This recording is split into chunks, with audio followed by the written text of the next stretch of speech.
Good morning, student. Today I will teach you about the interior of the earth. So actually our earth is the home planet of living beings. Okay, why it is the home planet of all the living beings? Because on earth we have air, water, everything so that the life is possible on the earth. So it is constantly changing due to the internal and external forces that act upon it. That means the earth is changing. Why? Because due to the internal and external forces that act upon it. So, interior of the earth. Actually, from the space, the surface of the earth looks blue. Okay? If you have seen from the space, so actually the surface of the earth looks blue and cool. So, inside it is so hot that the rock gets melt. So, why it is hot? Because the temperature in the interior center is over 5000 degrees centigrade. That's why it is very hot. So, on the count of this extremely high temperature, so it is not possible for us to study the interior of the earth directly because its internal structure is very hot. So we cannot study this directly. So if we will talk about this only the seismology, through seismology, the interior of the earth, so our knowledge is based upon that. So what do you mean by the term seismology? So it is the study of the behavior. Okay, it is the study of the behavior or of seismic or earthquake wave which is measured by your seismograph. Okay, so through this. So what is related to the study? So actually it is related to the earth's interior is not same all throughout. Okay, that means its earth's internal structure is not same at all. Even the density of the material forming the earth increases. The density of the material always increases. So moving to the internal structure of the earth.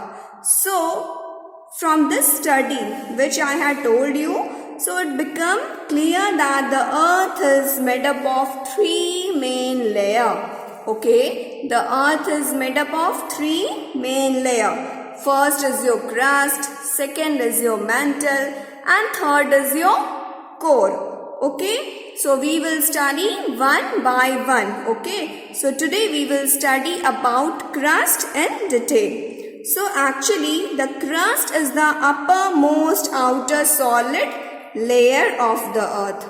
It is the uppermost outer solid layer of the earth. So even we have already know that it is also known as the lithosphere. Why? Because it is the uppermost solid layer of the earth. So what are the characteristics of the crust?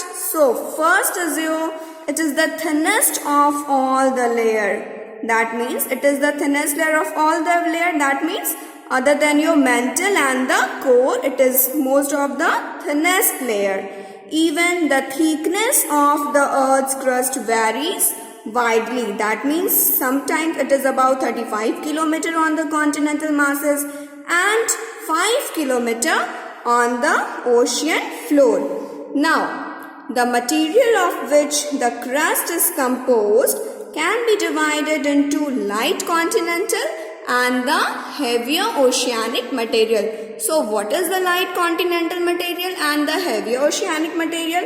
It is actually the main element of oceanic crust, continental crust, are your silicon and aluminium, which are known as Sial. Okay, here we have the two terms, your Sial and Sima. So actually Sial is the combination of your silicon and aluminium, and Sima is the combination of silicon and magnesium, which is the two main component of this crust. Okay, so okay children, what we have studied today? Now can you tell me? Anyone?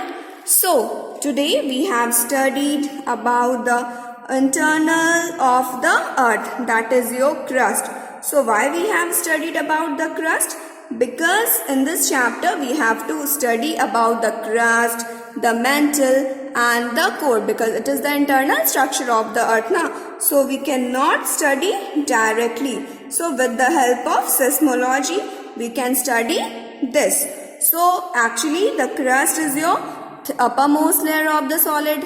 Then it is the thinnest of all the layer. Even the thickness of earth crust varies widely. Now the material of which the crust is composed can be divided into continental material and heavier oceanic material. So this is the diagram of the internal structure of the earth. So today you have to just draw it in your homework. Okay, thank you.